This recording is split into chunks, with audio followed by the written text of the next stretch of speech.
When I do celebrate 14 अगस्त तो मुझे कहा जाता है कि तुम 15 अगस्त को सेलिब्रेट करो ना। मुझे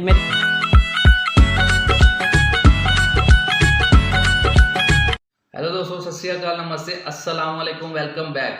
तो कैसे हैं आप? आई होप आप सब ठीक ठाक होंगे। तो आज हम जो वीडियो देखने लगे हैं वो पाकिस्तान की जो टेक्स्ट बुक्स हैं जो पाकिस्तान के स्कूल्स, कॉलेज और यूनिवर्सिटीज़ में पढ़ाई जाती हैं, उसमें हिंदुओं के बारे में क्या लिखा है बुक्स में। तो जैसे मैं भी वो बुक्स पढ़ चुका हूँ तो मुझे मालूम है उसमें क्या लिखा है, वो इस वीडियो में देखें। ये बीबीसी की एक रिपोर्ट है, तो उससे पहले चैनल कर लें सब्सक्राइब, बेल आइकन को प्रेस कर लें। तो बीबीसी इस वीडियो में क्या कहता है, तो मेरा जो रिएक्शन, मेरा मतलब कि जो पॉइंट ऑफ व्यू होगा इसके रिलेटेड, वो मैं वीडियो के लास्ट पर आपको बताऊंगा। तो वीडियो स्टार्ट से लेकर एंड तक देखिएगा। तो चलिए स्टार्ट करते हैं। स्टार्ट। कभी कभी ऐसा फील होता है कि काश मेरा नाम संजय ना होता। When I do celebrate 14 अगस्त तो मुझे कहा जाता है कि तुम 15 अगस्त को सेलिब्रेट करो ना। मुझे मेरे कलीग्स कहते थे अबे यार तेरी टीम जीत रही है, तो मैं कहता था भाई मेरी टीम कैसे जीत रही है, मेरी टीम तो इस वक्त हारने लगी है। हमें कहा जाता था कि तुम मुसलमान क्यों नहीं हो जाती। अगर तुम्हें ऐसा लगता है कि ये तुम्हारा रिलीजन अच्छा नहीं है, देखो हर जगह लिखा भी हुआ है, तो तुम हमारे मजहब में आ जाओ ना। वो कहते हैं जहाँ से आए हो चले जाओ। भाई हम लोग कहाँ से आए हैं? मतलब ऐसा तो नहीं है ना किसी ने डाउनलोड किया है हमें।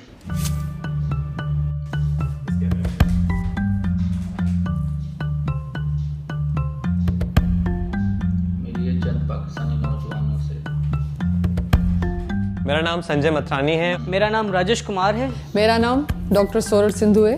मेरा नाम प्रहमंगी है। मेरा नाम डॉक्टर राजवंती कुमारी है। सभी डॉक्टर हैं माशाल्लाह। वैसे तो हम स्कूल में किताबें इतनी शौक से नहीं पढ़ते थे जो सिलेबस की होती थी। सोशल स्टडीज़ पढ़ते थे, उसमें ऐसी चीज़ें होती थी कि हिंदू जो है अपनी बेटियों को सही से ट्रीट नहीं करते, उनको मार देते थे। पुराने ज़माने में उनको ज़िंदा ज़मीन में दफन कर देते थे। मेरे अपने ही भांजे ने मतलब स्कूल में उसको पढ़ाया गया कि काफिर का मतलब बुतों की पूजा करने वाला। तो जब वो घर आया और अपने अब्बू से पूछा कि अब्बू हम काफिर हैं, ऐसी चीज़ें हम पढ़ते थे तो इस तरह से होता था कि सब क्लास के जो लोग होते थे मेरी तरफ एकदम से देखते थे। वो बच्चे जो हिस्ट्री को ये किताब लेके इस किताब को हिस्ट्री बुक मानते हैं, उनको लगता है कि पाकिस्तान की जो पूरी हिस्ट्री है ये किताब है।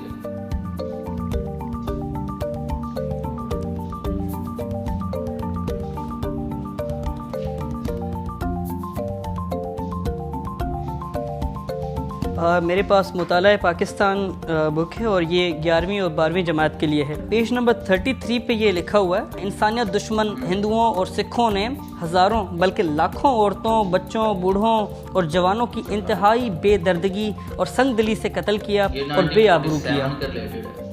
मतलब ये क्या बताने की कोशिश कर रहे हैं इस किताब के अंदर? इंसानियत दुश्मन हिंदू और सिख, मतलब इनकी नज़र में ये पहले ही बना हुआ है कि हिंदू और सिख जो होते हैं वो इंसानियत दुश्मन होते हैं, और अगर कहीं राइट्स होते हैं, कहीं फसादात होते हैं तो वो इक्वल होते हैं। यहाँ पर सिर्फ एक साइड की पिक्चर प्रेजेंट की गई है ताकि लोगों के जहन में आ जाए कि हिंदू जो हमारे मुल्क के अंदर पीसफुल माइनॉरिटीज़ हैं उनका शायद यही एजेंडा रहा है, इनकी शायद तरबियत भी यही रही है, हमेशा फसादात करते हैं, जबकि हकीकत इससे बिल्कुल बरक्स है।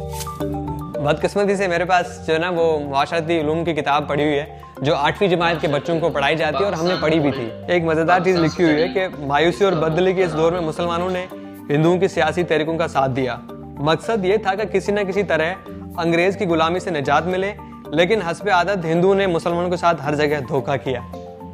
धोखा करना तो मतलब ये कि ये तो कोई भी कर सकता है, मतलब ये कि चाहे वो हिंदू हो, चाहे मुसलमान हो, चाहे सिख हो, चाहे ईसाई हो। मतलब अगर वो चाहते मतलब तरीके से लिखना तो ये लिख सकते थे कि मतलब कांग्रेस ने दूसरी जो जमात थी उनके साथ धोखा किया। मेरे पास मुताला पाकिस्तान 9वीं और 10वीं जमात। तहरीक खिलाफत के बारे में जिस तरह से पता है उसमें ये एक चीज़ लिखी गई है, मुसलमान और हिंदू एक दूसरे के साथ मिलकर काम किया, लेकिन ये इत्तेहाद ज़्यादा देर ना चल सका और हिंदुओं की मुसलमान दुश्मनी उजागर हो गई। बिल्कुल, ये मैं मुसलमानों की दुश्मन कैसे हो सकती हूँ? जिस कंट्री में मैं रही हूँ, मैं मुसलमानों के साथ पली बड़ी हूँ, उनके साथ मैंने अपने त्यौहार सेलिब्रेट किए हैं, उनकी मैंने ईद सेलिब्रेट की है, वो कैसे मतलब हमारी दुश्मनी हो सकती है? मेरे दोस्त हैं जो वो सारे मुस्लिम हैं, वो मेरे रिलीजन की रिस्पेक्ट करती हैं, मैं उनके रिलीजन की रिस्पेक्ट करती हूँ। बहुत से हिंदू थे जिन्होंने पाकिस्तान बनने के बाद भी काम किया। हमारी बहुत सी हॉस्पिटल्स हैं जो हिंदुओं ने बनवाई। अगर इतनी दुश्मनी होती तो वो हॉस्पिटल्स के बाहर लिख रखते कि यहाँ पे जस्ट हिंदू ही आ सकते हैं, मुसलमान कोई भी नहीं आ सकता। मुसलमानों की आमद से पहले हिंदू लिबास के मामले में सलीकामंद न थे। वो अपने जिस्म को 1 या 4 चादरों से ढांप लेते थे। मुसलमानों ने पहली दफ़ा लिबास सीने का तरीका राइज किया जो ज़्यादा बापर्दा और ज़्यादा खूबसूरत था। मेरे हिसाब से लिबास का कोई मज़हब थोड़ी होता है, किसी मज़हब की कोई यूनिफॉर्म नहीं होती। कपड़ों का ताल्लुक आपका कल्चर, आपकी तहजीब, आपके मुआशरे से ताल्लुक रखती है बात। मुझे जो कंफर्टेबल लगेगा मैं वो पहनूंगा अपनी वेदर के हिसाब से, और जिस ओकेजन पे या जिस मौके पे जो चीज़ पहनना चाहूँ तो वो मेरा राइट बनता है, फ्रीडम है मेरी। इसी बुक के पेज नंबर 2 पे यहाँ पर लिखा हुआ, तंग नजरी ने हिंदू समाज को मफलूज कर रखा था। औरत को फर्वोत्तर मकाम दिया गया था, यानी कि इन्फीरियर। क्या लिख रहे हैं ये? हमारे हिंदू मज़हब में औरतों को इतने हकूक़ हासिल हैं, शायद ही कहीं हासिल हो। हम 5 बहनें हैं, तो हमारी फैमिली में ऐसा कभी नहीं हुआ। इवन इतनी इज्जत और इतनी रिस्पेक्ट दी जाती थी शुरू से। जो कपड़े मेरे लिए आते थे बहनों के लिए भी वैसे ही सेम शॉपिंग होती थी। जो खाना मेरे लिए आता था, उनके जो खिलौने मेरे लिए आते थे, बहनों के लिए भी वही चीज़ें आती थी। कभी फ़र्क हमने देखा ही नहीं। हिंदू मज़हब में अगर आप देखें तो देवियों की तो पूजा की जाती है। बेटियों को मतलब ऐसे कि घर की लक्ष्मी कहा जाता है कि वो बरकत होती है घर की। लिखा था जिन्होंने, उनके हाथ नहीं कांपे। मुझे लगता है कि उन्होंने बहुत नाइंसाफी की है। ये जो चीज लिखी हुई है ये तो बिल्कुल उलट है। तो मैं क्या पढूं? वो जो मैं देखूं, वो जो मैं पढूं। ये चीज भूल गए कि बहुत से हिंदू हैं जो पाकिस्तान को आगे करने के लिए भी काम कर रहे हैं। आप मजहबी हमांगी, रवादारी और काफ़ी ऐसी चीज़ें सिखाए। मैं इन राइटर्स को और इनके साथ साथ इनके पूरे एडिटोरियल बोर्ड को यही मशवरा दूंगा, होश के नाखून ले लें। निसाब को स्क्रूटनाइज करने की ज़रूरत है और फ़ौरन जितना कर लें बेहतर है।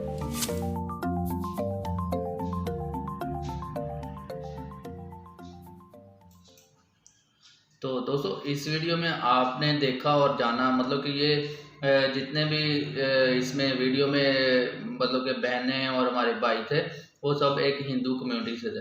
तो जैसे आपने जाना कि पाकिस्तान की जो बुक्स हैं जो स्कूल्स कॉलेज में पढ़ाई जाती हैं उसमें हिंदू कम्युनिटी के लिए क्या क्या कुछ लिखा हुआ है।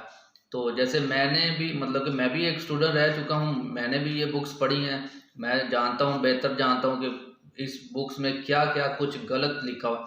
तब जब हम छोटे थे हमें ये चीज़ें पढ़ाई जाती थी तो हमें लगता था कि ये चीज़ें अच्छी हैं, मतलब कि ये अच्छी होंगी, मतलब कि अच्छी से मुराद है कि करेक्ट होंगी, सही होंगी। तो जैसे जैसे हम बड़े होते गए हम खुद से कुछ सीखना स्टार्ट किया। जब सोशल मीडिया से कुछ सीखा, लोगों से मिले, हिंदुस्तानी भाइयों से मिले, बहनों से मिले। मेरे बहुत सारे फ्रेंड्स हैं, मेरी बहनें भी हैं। मेरी एक बहन है लुधियाना से, किरण नाम उसका है। तो बहुत ही अच्छा हमारा रिलेशन है, मतलब हमारा ऐसे रिलेशन है जैसे और सिबलिंग्स होते हैं, ऐसा हमारा दोनों का रिश्ता है। मेरी बहन है किरण और बनी हुई है लुधियाना से। तो बाकी देखिए स्टडी इस जो राइटर था बुक्स का उसको चाहिए था कि इसको पॉजिटिव वे में लिखता ताकि मजहबी हम आहंगी होती, ताकि सब लोग मिलकर बैठते, पढ़ते, खाना एक दूसरे से खाते। देखें खाना हमारे यहाँ हमारे मतलब कि इस माशरे में ये सिखाया जाता है कि वो फलां मज़हब का है, ये वो फलां मज़हब है, तुम उसके साथ बैठ के खा नहीं सकते, ये वो, मतलब कि ये बहुत ही गलत चीज़ें हैं। इंसान को अपने अंदर इंसानियत रखनी चाहिए। देखिए जब कोई इंसान पैदा होता है उसको ये मालूम नहीं होता कि वो हिंदू पैदा हो रहा है या मुसलमान पैदा हो रहा है या सिख पैदा हो रहा है। ये पैदा होने के बाद उस बच्चे को बताया जाता है कि तुम मुसलमान हो, तुम हिंदू हो, तुम सिख हो, तुम ईसाई हो। तो ये उसके पैदा होने के बाद उसको पता चलता है। उससे पहले तो उसको पता नहीं होता कि अगर उसको पता हो कि मैंने जी ये हिंदू हैं तो मैंने उस बच्चे को ये हो कि मैं हिंदू घर में ही पैदा होऊंगा, ऐसा थोड़ी है। वो तो बच्चा है, वो तो पैदा ही होता है, तो वो उसको पता ही नहीं होता, उसको तो दुनिया का भी नहीं पता होता, तो उसको तो कुछ भी पता नहीं होता। ये दुनिया हमें सिखाती है एक दूसरे से नफरत। हमेशा इंसान को पॉजिटिव वे में रहना चाहिए ताकि आप इंसानों के साथ प्यार मोहब्बत में रहें। ये दुनिया है, एक दिन हम सब ने यहाँ पे सब कुछ छोड़ के चला जाना है। हम खाली हाथ आए थे, खाली हाथ जाना है। तो ये जिसने भी मतलब कि ये राइटर्स हैं पाकिस्तान की, जो भी मतलब कि इसके पीछे एक निज़ाम है, उनको चाहिए इन चीज़ों को सेंसर करें और ऐसी चीज़ों को बुक से रिमूव करें, ताकि दूसरे मज़हब के लोग हैं उनके साथ मिलजुल कर रहें, ताकि इंसानियत पैदा हो। हमें एक दूसरे से नफ़रत नहीं करनी चाहिए। बाकी आपका क्या इस चीज़ के बारे में पॉइंट ऑफ व्यू है, तो आप नीचे मुझे कमेंट करके बता सकते हैं। अभी मुझे मतलब कि इस चीज़ पर रेसिज्म का सामना करना पड़ता है कि मैं इंडियंस के साथ कैसे मतलब कि मिलता जुलता हूँ, बातें करता हूँ। मतलब कि इंसान के अंदर इंसानियत होनी चाहिए बस। जो भी वो किसी भी मज़हब से है, वो उससे पहले सबसे बड़ा मज़हब जो है वो इंसानियत का है, और हर मज़हब आपको इंसानियत सिखाता है, ना कि नफ़रत करना। तो मिलते हैं नेक्स्ट वीडियो में, तब तक के लिए आप सब अपना ख्याल रखें। आपका पॉइंट ऑफ व्यू है जो भी, वो मैं नीचे कमेंट में जानना चाहूँगा, और आई होप आप उसको पॉजिटिव वे में करेंगे। मैंने मतलब कि बहुत सारे लोग वीडियोस देखते हैं मगर चैनल को सब्सक्राइब करके नहीं जाते, तो आपसे एक छोटी सी रिक्वेस्ट है कि आप मेरे चैनल को सब्सक्राइब करें, आपकी सपोर्ट की बहुत ज़रूरत है। तो मिलते हैं नेक्स्ट वीडियो में, तब तक के लिए आप सब अपना ख्याल रखें।